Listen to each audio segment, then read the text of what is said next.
know what? Dad, you were a hockey coach and you understand the various positions and offense and defense, right? I said, imagine this. Imagine if you went out and played a game with just your defense. That was all you were allowed to do. No forwards, and that's all you got to play. The whole entire game. No offense, no skilled players whatsoever. Just tell me, how are you going to win the game? And he looked at me and said, I can't believe I paid for your college. You didn't learn anything. You can't do that. You can't play a game like that. You got to have both sides. You need to have your forwards, you got to have a defense, and of course, you got to have a goalie. Now, of course, you have to have an offense and a defense to have a chance to win. I said, you want to know something, Dad? You know where all your portfolio is right now?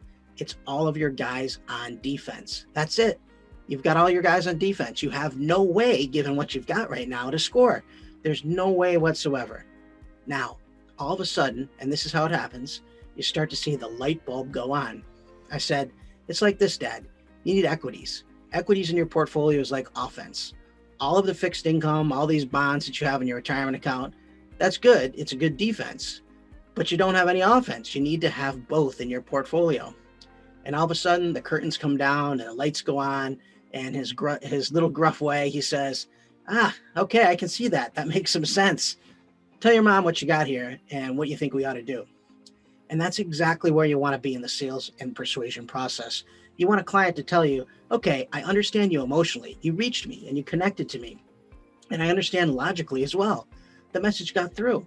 Now I can make a decision. And I could never tell him what to do.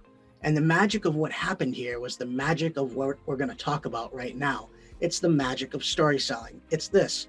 If there was a definition of story selling, just take away one thing from this conversation, one little phrase, it's this. Story selling is about making these unknown things known by using the familiar.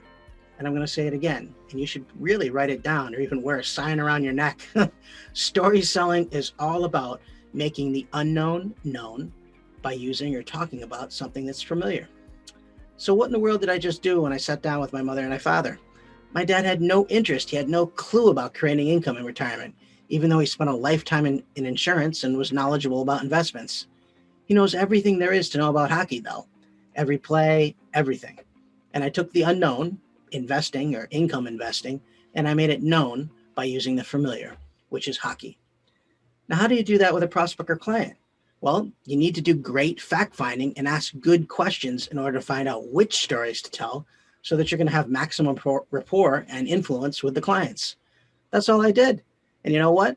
I know in this room, there's a lot of great experiences. And if I was to talk to your families or your spouses, and I wish we could get time to do that, I could come up with lots of entertaining and phenomenal stories from this group.